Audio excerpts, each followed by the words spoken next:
जाता है।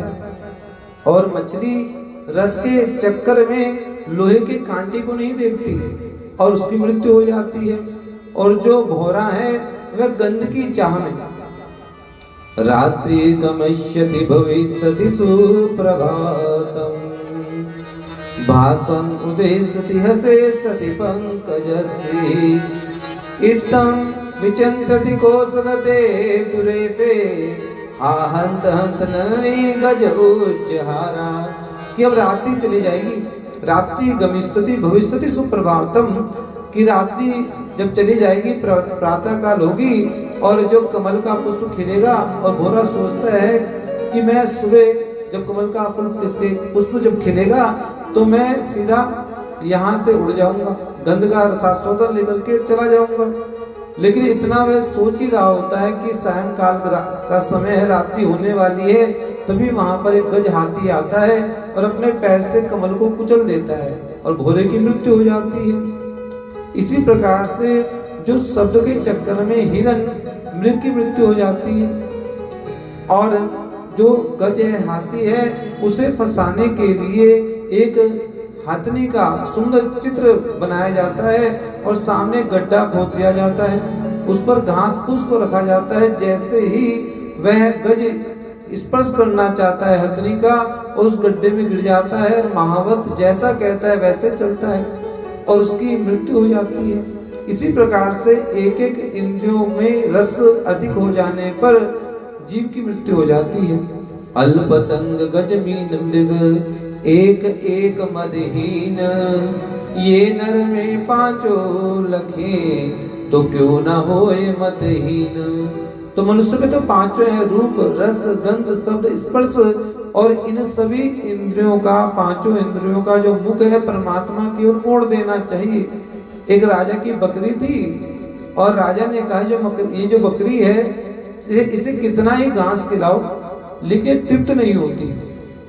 अनेकों वहां पर लोग आए, उन्होंने कहा ठीक है हम इस बकरी को तृप्त करके ले आएंगे, लेकिन सुबह से शाम तक तृप्त किया, लेकिन जैसे ही वो राजा के महल में आए उसे भूख लगनी शुरू हो जाए, फिर वो घास मांगने घास की ओर दौड़े। एक संत आए, संत ने कहा है राजन ये बकरी मुझे दे दो। और राजा ने कहा ठीक है कि आप क्या करोगे? संत ने कहा कोई बात नहीं, मैं कल आपको ये बकरी लौटा दूंगा। और संत ने अगले दिन बकरी को लौटाया राजा के महल में। राजा ने कहा कि इस बकरी के आगे घास को रखो, तो जैसे ही बकरी के आगे घास को रखे तो बकरी जो है दूर दूर जाने लगी, दूर दूर भागने लगी। राजा को बड़ा आश्चर्य हुआ कि कोई भी ऐसा प्राणी नहीं है कि जो इस बकरी को संतुष्ट कर पाया हो, कि इस बकरी की जो है भूख प्यास कम हो गई हो। ऐसा आपने क्या किया? संत ने कहा कि जैसे ही मैं बकरी को घास देता और बकरी घास खाने के लिए आगे आती, तभी मैंने एक लाठी ली और लाठी से उसे डराया, तो बकरी जैसे ही पूरे दिन घास की ओर जाए तो मैं उसको लाठी लेकर के डराने लगा। तो रात का जब समय हुआ तो बकरी इतना डर गई कि उसके आगे जैसे ही घास किया पीछे पीछे दौड़ने लगी। देखना इंद्रियों के ना घोड़े पड़े, इनको दिन रात संयम के कोने पड़े।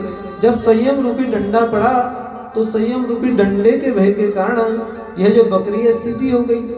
इसलिए संयम के द्वारा ही जीव का कल्याण होता है। इसलिए जितेंद्रिय इंद्रियों को जीतना आवश्यक है और परमात्मा की शरणागति ले लेनी चाहिए। प्रभु राम ने जब समुद्र के पास आए और मार्ग के लिए प्रार्थना की, समुद्र ने 3 दिन व्यतीत हो गए, भगवान श्री राम को मार्ग नहीं दिया। प्रभु राम को क्रोध आ गया। प्रभु राम को जब क्रोध आया तो समुद्र हाथ जोड़ करके क्षमा याचना करने लगे। समुद्र कौन है? लक्ष्मी जी के पिता और भगवान नारायण के ससुर जी।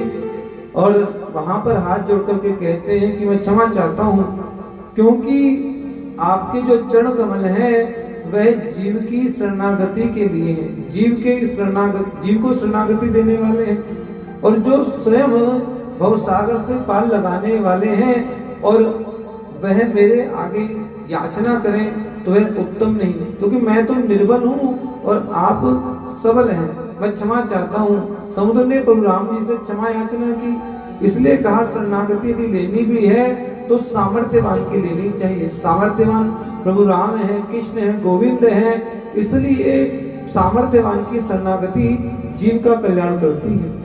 और परमात्मा कैसे हैं कि परमात्मा ही सारी सृष्टि को चलाते हैं। पहले संसार में कुछ भी नहीं था। परमात्मा कैसे, उन्होंने अपने आप ही सृष्टि की रचना की, पालन किया और अंत में समय में विलय कर दिया। सहस्रशीरेखा पुरुषः सहस्राक्षः सहस्रपात सभूमिगो सर्वतस्पित्वात्यतिष्ठत सांगुलम। वह परमात्मा, उसके हजारों हाथ हैं, हजारों नेत्र हैं, हजारों पैर हैं और वह संसार सृष्टि को चलाता है। पहले सृष्टि में कुछ भी नहीं था। परमात्मा ने यहाँ पर स्वयं एक से अनेक होने का विचार किया।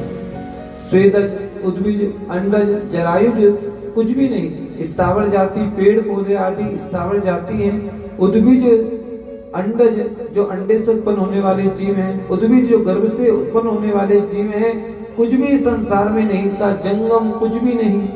और परमात्मा ने विचार किया कि सारी सृष्टि को आगे कैसे चले, इसलिए इस सृष्टि में 84 लाख योनियां भगवान ने ही स्वयं उत्पन्न की।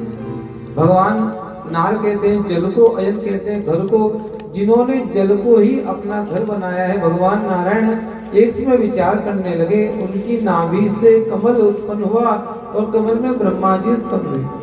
ब्रह्मा जी जैसे उत्पन्न हुए, वह नाल के द्वारा नीचे की ओर जाने लगे। उन्हें कोई अंत नहीं मिला। पुनः वह ऊपर की ओर आए और देखने लगे चारों ओर ब्रह्मा जी के 4 मुख हो गए, चतुर्मुख ब्रह्मा जी, और प्रार्थना करने लगे कि मेरे लिए क्या आज्ञा है।